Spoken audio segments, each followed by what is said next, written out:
ऐसा है, तरतीब ऐसी है कि दो अल्फाज मैं आपसे दास्तान गोई के बारे में बयान करना चाहूँगा, इससे पहले कि एक बाज़ाब्ता एक तकल्लुफ़ परफॉर्मेंस आपके सामने रखी जाए।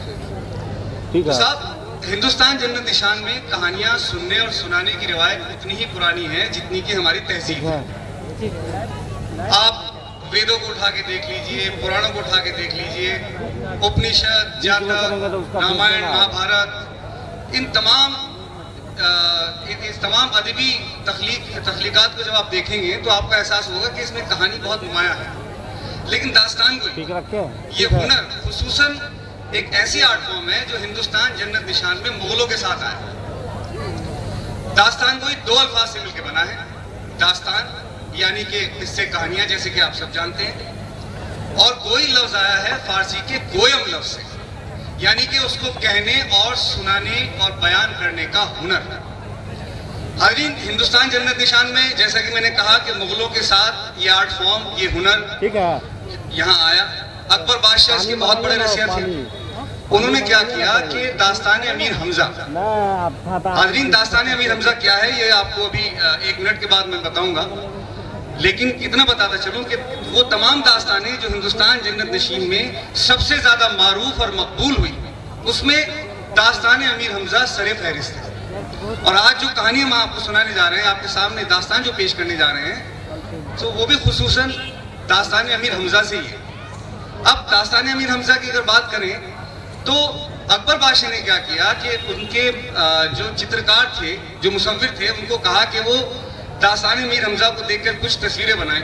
अब होता कुछ यूं था कि ये तस्वीरें नीचे की तरफ ऐसे घूमती थी और एक दास्तान को, यानी कि जो दास्तान कोई करता है वो उसके ऊपर बैठा करता था। So it was kind of a proto television. भाई टेलीविजन में क्या होता है, आपको दिखाई भी देता है और सुनाई भी देता है।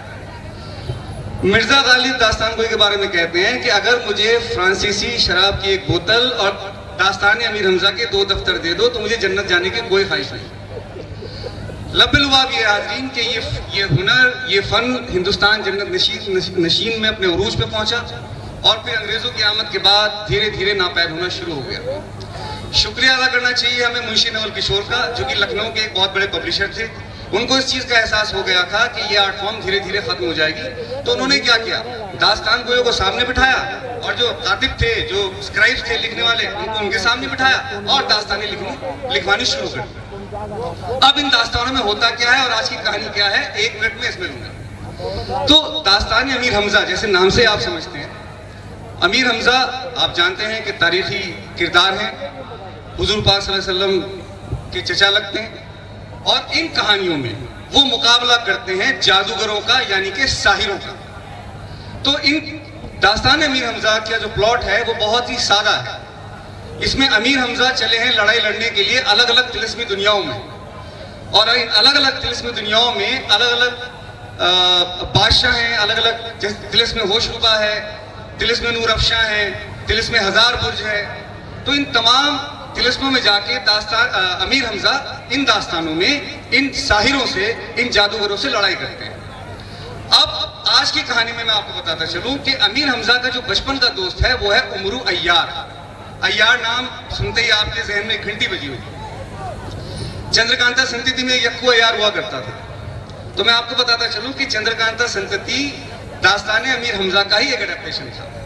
अब इन दास्तानों में क्या होता है, बहुत सिंपल सी कहानी है। अय्यार हमारे हीरो हैं।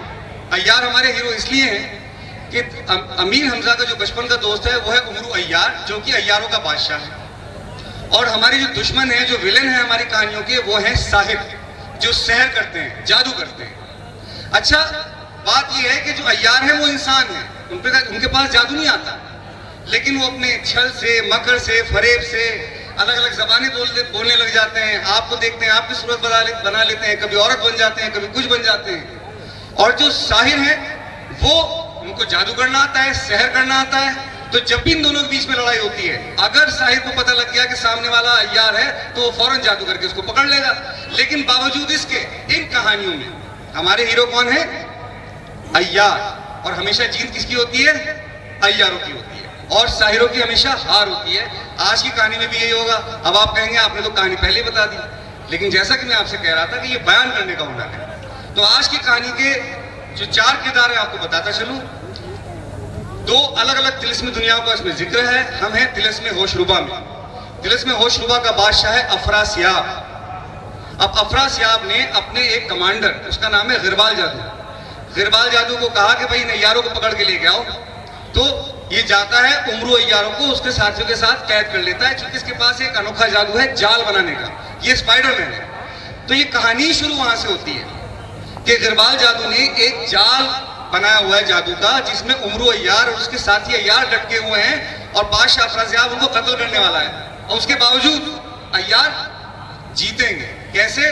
वो ऐसे कि तिलिस्म नूर अफशा, जो एक और तिलिस्म है, माँ का बादशाह है कोकब रोशन जमीर और उसकी बेटी है बर्रा शमशीर जंग। अब ये कैसे इस कहानी में पेश आता है, कैसे तिलिस्म नूर अफशा की ये किरदार, यानी कि बर्रा शमशीर जंग जो हमारी नायिका है आज की कहानी की, वो कैसे उमरू अय्यार को छुटाते हैं और कहानी कैसे अपने इख्तिताम पे पहुंचती है, ये आपके सामने हम बाज़ाब्ता एक मिनट में पेश करते हैं। मेरे साथ है, मेरे